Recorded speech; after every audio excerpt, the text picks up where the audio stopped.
जो आपको एक इस्तेमाल लग रहा था वो कुछ हद तक खत्म हो गया होगा। 2 लफ्जों में इस फलसफे को महफूज रखिए कि जो सलाहियत अल्लाह ने आपको दी है उस सलाहियत से लोगों को फायदा न पहुंचाए, मायूसी की चादर ओढ़ के लेट जाए, ये है सेल्फ रिस्पेक्ट के खिलाफ हद की इज्जत। और जो कमाल मिला है उसको देखकर दूसरे को जलील समझे, ये है किब्र। और इसी को छोड़ के हमें तवाज़ुन की बात नहीं आ रही। समझ में आ गई कि नहीं आ गई? अब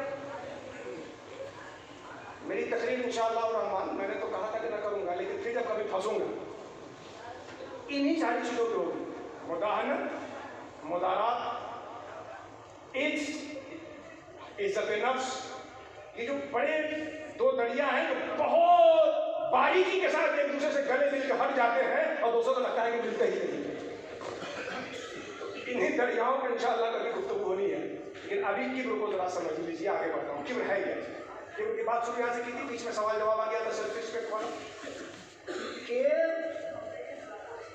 दूसरे की तहकीर करते हुए अपना कमाल देखना, अपने कमाल को देखना दूसरे की तहकीर के बिलमुकाबले, ये हुआ कुछ।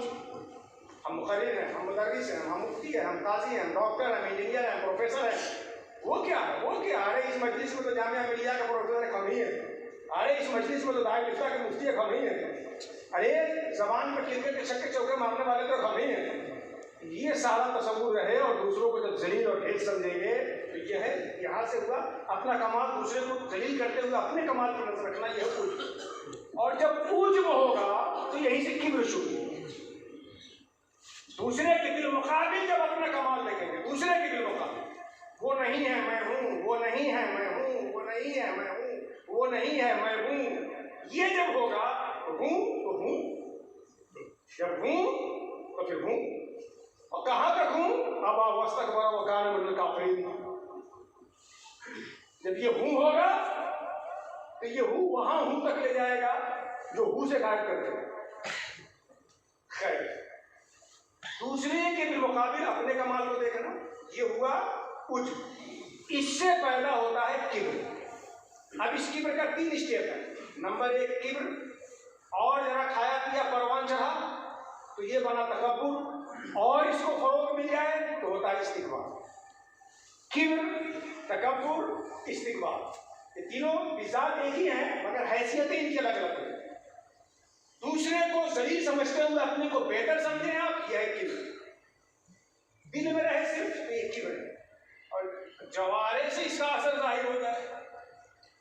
अभी तो दिल ही में है ना कि हम आपसे बेहतर, तो ये किब्र। और ये बेहतरी का जज्बा छाप छोड़ जाए किस पे?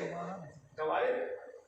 एक मुस्तकिल फलसफा है कि जो दिल में होता है उसका जवारे पे, जो जवारे पे तसलसल से उसका असर दिल को मुरत्तब होता है। जो दिल में है तो जवारे पे मुरत्तब होगा। जब मुरत्तब होगा तो इसको कहेंगे तकब्बुर। चलने में यूं ऐसे चलिए कि नाक आसमान से मिला, यूं दमदार जूता मारिए कि जमीन की छाती चाक कर दे। चलने में, बोलने में जवारे से जाहिर हो जाए तो ये हुआ तकब्बुर। और इस्तिकबार इसी एक स्टेप और आगे कि दूसरों से अपने किब्र के तकाजे पे अमल करवाएं। एक बेहतर समझ रहे हैं, जवाब से जाहिर नहीं। दूसरा ये कि खूब आया लेकिन दूसरा हमारे लिए कुछ करे, हमारी तकब्बुर के लिए, हमारी बड़ाई के लिए ये चाह रही है। इस्तिकबार ये है कि दूसरे से बड़ेपन को चाहना। मैं आ गया, तुम कुर्सी खाली नहीं की, अरे हम आ गए और खड़े भी नहीं हुए। तो अब दूसरे से इस बड़ाई के इजहार पे अमल का मुतालबा, ये हो गया इस्तिकबार। और जब यही चीज होती है तो इंसान के अंदर पैदा होता है हसद। मसनवी की बातें सुना के मैं गुफ्तगू खत्म करता हूँ। जो दाई इस्लाम मसनवी नगमातुल असरार में फरमाते हैं, किब्र से ही पैदा होता है हसद, किब्र से ही पैदा होता है हसद, और हसद का पूछ मत अंजामे बद, मौलुल मलकूत जैसा बाखुदा, बस हसद ही के सबब रुसवा हुआ, जो हसद से पाक हो वो आदमी जन्नती है, जन्नती है, जन्नती।